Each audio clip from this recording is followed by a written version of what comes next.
நான் பார்க்க அவர் ஒரு ஒரு ஒரு உச்சபட்சத்தில் இருந்த ஒரு அமைச்சராக நான் பார்க்கிறேன். இந்த மூவர் குழு, நால்வர் குழு அப்படிலாம் சொல்லிட்டு அம்மையார் ஜெயலலிதா இருந்தபோது இருந்தார். ஆனால் ஒரு காலமும் சூழ்நிலையும் இந்த அரசியல்ல எந்த அளவுக்கெல்லாம் சீனியர்னு சொல்லக்கூடிய மூத்த அரசியல்வாதிகளை எந்த அளவுக்கெல்லாம் ஒரு ஒரு சூழ்நிலைக்கு தள்ளுது அப்படிங்கிறத நம்ம பார்க்கும்போது உண்மையிலேயே அண்ணன் விஜயவோ அல்லது தமிழக வெற்றி கழகத்தை நான் வந்து தவறா குறிப்பிடலை, குறைச்சு மதிப்பிடலை.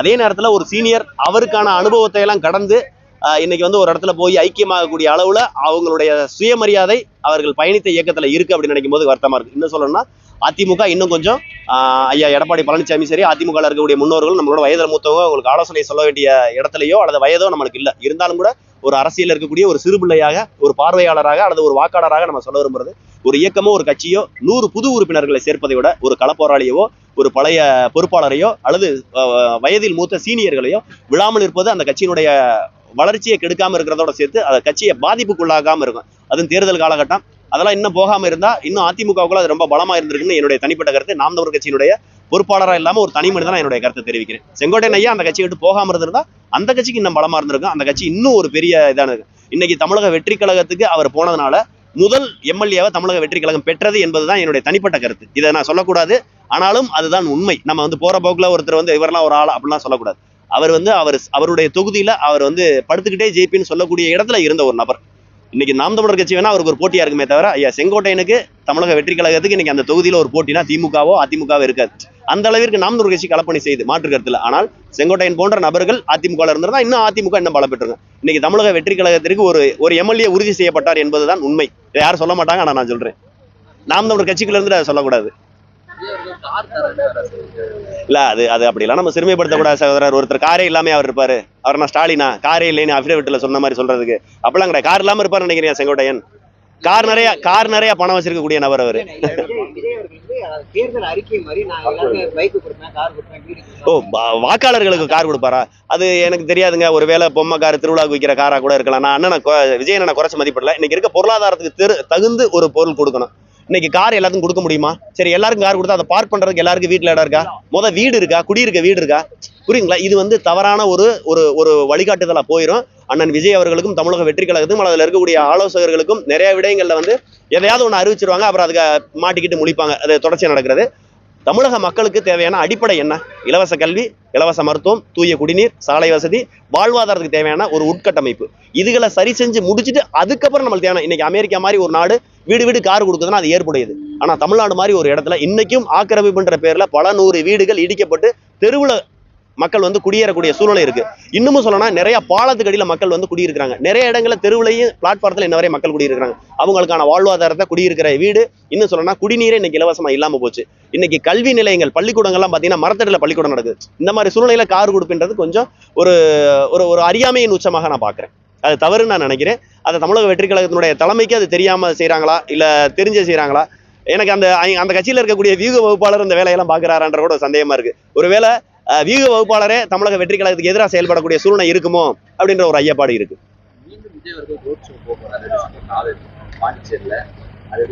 சகோதரர், அது வந்து அவரோட தொழில், புரியுதுங்களா? தொழிலை விட்டுட்டு வர்றேன்னு சொல்றதெல்லாம் சும்மா ஒரு பேச்சுக்கு இருங்க. என்னைக்குமே ஒரு நபர் அவருடைய தொழிலை விட்டுட்டு முழுமையா வெளியிலே வர முடியாது. நான் ஒரு பேராசிரியரை வேலை பார்த்தேன். இன்ன வரையும் தொடர்ச்சியா என்னால் முடிஞ்ச அளவு அவர்லி பேஸ்ட் கிளாஸஸ் எடுக்க போறேன்.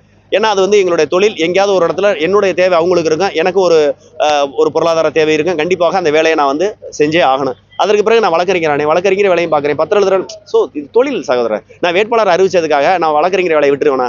நான் வேட்பாளர் கட்சியில் இருக்கிறதுக்காக நான் என்னுடைய அடிப்படை ஆதாரமாக இருக்கக்கூடிய பேராசிரியர் தொழில் அப்படிலாம் கிடையாது. இங்கே வந்து ஒரு தொழில் இருக்குன்னா அந்த தொழிலையும் பார்த்துக்கிட்டு தான் மக்கள் சேவை செய்ய முடியும். அப்படி இல்லாட்டி அதுக்கு பேர் மக்கள் சேவை கிடையாது, அரசியலை பிசினஸா மாத்தினதா இருக்கும். சகோதரர், அதெல்லாம் வந்து அவங்களுடைய உள்கட்சியில் இருக்கக்கூடிய பிரச்சனைகள். நான் தான் திரும்ப சொல்லிட்டேன், தமிழக வெற்றி கழகத்தினுடைய உண்மையான எதிரி யாருன்னா அந்த கட்சியினுடைய வகுப்பாளரும் அந்த கட்சியினுடைய பொதுச் செயலாளரும் தான். இது தவறு கிடையாது. ஒரு அறிவு சார்ந்த நபர் பொதுச் செயலாளராக இருக்கணும். ஒரு அறிவு சார்ந்த நபர் தான் பொதுச் செயலாளர் இருந்து கட்சியினுடைய அடிப்படை கட்டமைப்பாக இருக்கக்கூடிய மாவட்ட செயலாளரை வழிநடத்தக்கூடிய நபர் அவர் தான். அவர் அறிவு சார்ந்து இருக்கணும். அவருக்கு தமிழும் தெரியாது, இருக்கக்கூடிய அடிப்படை அரசியலும் தெரியாது, எதுவுமே தெரியாது. அதை தாண்டி அதற்கு மேல இருக்கக்கூடிய வகுப்பாளர் கட்சியினுடைய தலைமைக்கு அவங்க சொல்லிக் கொடுக்கணும். அவங்க தான் கொள்கையை வகுக்கக்கூடிய நபர்கள், செயல் திட்டங்களை வடிவமைக்கக்கூடிய நபர்கள். அவர்கள் சரியா இருக்கணும். இங்க பாருங்க, பல லட்சம் இளைஞர்களை கொண்ட ஒரு இயக்கமாக இன்னைக்கு அந்த கட்சி இருக்கணும்னா அந்த இளைஞர்கள் அரசியல் வயப்படுத்தணும். நிறைய அவங்களுக்கு பயிற்சி கொடுக்கணும், பயிற்சி பட்டறைகள் அமைக்கணும், அவங்களுக்கு நிறைய போதிக்கணும். அவர்கள் ரசிகர்களா இருக்காங்க, ரசிகர்களை தளபதிகளாக அவங்க மாற்றணும். ஒவ்வொரு சட்டமன்ற தொகுதிக்கும் ஒவ்வொரு விஜய் அப்படின்ற அளவுக்கு அவர்கள் வளரணும். அதுக்கு அவங்க வந்து ரசிகராக இருக்கக்கூடாது, தளபதிகளாக மாறணும். இன்னும் சொல்லணும்னா அண்ணன் விஜயே இன்ன வரையும் ஒரு ரசிகராக தான் இருக்கிறாரு, அவருக்கு அவரே. புரியுதுங்களா? அது ஒரு கனவு வாழ்க்கையை அவர் நினைச்சிட்டு இருக்காரு. அண்ணன் விஜய் வந்து முழுமையாக ஏற்கனவே சீமான் சொன்னேன், இது முதலைகள் வாழக்கூடிய ஒரு துறை அரசியல் என்பது. இந்த இடத்துல நான் வந்தேன், கையசைச்சேன், டாட்டா காட்டினேன், எனக்கு ஓட்டு விழுகும் நினைச்சா அது தவறு. அவங்க திமுக போன்ற கட்சிகளை இன்னும் முழுமையாக எதிர்கொள்ளல. திமுகவினுடைய சூழ்ச்சிகள்ல ஒரு சுழல்ல அடிச்சுட்டு முடிச்சுட்டு போயிடுவாங்க தமிழக வெற்றி கழகத்தை. அந்த அளவிற்கு நரித்தந்திர சூழ்ச்சிகளை பண்ணக்கூடிய நபர்கள் திமுக காரங்க. அதை விட மிக மோசமானவர்கள் பிஜேபி காரங்க. அப்ப இது மாதிரியான இந்துத்துவா இதே மாதிரியான ஒரு சூழ்ச்சியில இருந்தெல்லாம் தப்பிக்கணும். திமுக மாதிரியான கட்சிகள் இருந்து சூழ்ச்சியில இருந்து தப்பிக்கணும்னா அவர்களுக்கு நிறைய களப்பணிகள் தேவை, அனுபவம் தேவை. அந்த அனுபவத்தை அனுபவிச்சு தான் கத்துக்கிறேன்னாச்சா அது ரொம்ப கால அவகாசமாகி போயிடும். அதுக்குள்ள அந்த கட்சியவே அழிச்சு முடிச்சிருவாங்க. ஆகவே ஏற்கனவே அனுபவம் உள்ள நபர்களை அவர்கள் தன்வசப்படுத்தி வச்சு அதன் மூலமா அவங்க கத்துக்கிட்டு அந்த கட்சியை வளர்ச்சி பாதையை நோக்கி இழுத்துட்டு செஞ்சா நல்லா இருக்குன்னு நான் நினைக்கிறேன். நான் ஒரு நாம் தமிழர் கட்சிக்காரனா போட்டியா சொல்லலை. இன்னொரு தமிழர் அவரை வந்து அண்ணன் விஜய் வந்து நான் ஒரு தமிழராகவே பார்க்குறேன்.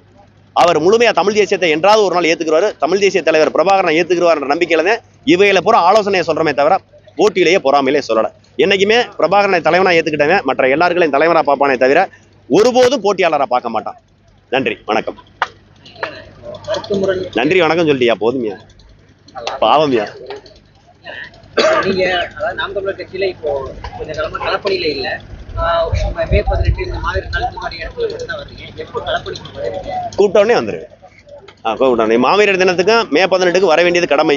இது வந்து மாவீரர்களுக்கு அஞ்சலி செலுத்தக்கூடிய இடம். தமிழ் தேசியவாதிகள் ஒன்றாக சேர்ந்து கூட்டு பிரார்த்தனை செய்யற மாதிரி, கூட்டு பிரார்த்தனை எப்படி செய்யறோமோ அந்த மாதிரி கூட்டா நன்றி செலுத்தக்கூடிய இடம். இந்த இடத்துக்கு யாரும் அழைச்சி போகணும், நாம் தமிழர் கட்சிக்காரன் மட்டும்தான் வரணும், தமிழ் தேசியவாதி மட்டும்தான் வரணும் அப்படிலாம் கிடையாது. தமிழ் உணர்வுள்ள எந்த ஒரு நபராக இருந்தாலும் மாவீரர் தினத்திலையும் மே 18லையும் கலந்துக்கலாம். அது நாம் தமிழர் கட்சியில மட்டும் இல்லை, எந்த ஒரு இயக்கம் நடத்தினாலும் அந்த மாவீரர் தினத்திலையும் மே 18 இன அழிப்பு பொதுக்கூட்டத்திலையும் கண்டிப்பா கலந்துக்குருவாங்க, கலந்துக்கிற வேண்டும். அவர்தான் உண்மையான தமிழ் தேசி மனிதநேயமுடைய நபர்கள்.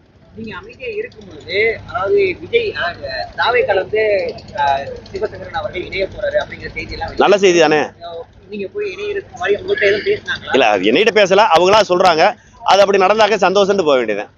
இதுல என்ன தவறு இருக்கு? இங்க நான் ஒன்று சொல்றேன், எனக்கு அதிமுகவில் போட்டிடுறதுக்கு வாய்ப்பு கிடைக்குதுன்னு ஒருத்தவங்க சொல்றாங்க, எனக்கே கேட்க சந்தோஷமா தான் இருக்கேன். புரியுதுங்களா? அவங்க பேசுறதெல்லாம் எடுத்து கடந்துட்டு போயிட்டு இருக்கணும். ஒவ்வொருத்தரும் ஒவ்வொரு மாதிரி பேசுவாங்க. புரியுதுங்களா? இதுக்காக நம்ம ஏத்துட்டு போயிட்டே இருக்குமா? இன்னும் உங்களுக்கு கல்யாணம் ஆகாத சின்ன பையன் மாதிரி இருக்கான்னு சொல்லுவாங்க. எனக்கு தான் தெரியும் எனக்கு எத்தனை வயசுன்னு. அவன் சொல்றதுக்கான 2வது கல்யாணம் பண்ணா குடும்பம் உருப்படுமா? அவ்வளவுதான். இங்கே இருங்க, மற்றவர்கள் பேசும்போது சிரிக்க வேண்டியதை சிரிச்சுட்டு போயிடணும், சிந்திக்க வேண்டியதை சிந்திக்கணும். அவங்க பேசுறதுலாம் சிரிக்க வேண்டிய விஷயம் சிரிச்சுட்டு போவோம். நன்றி, நன்றி, வணக்கம்.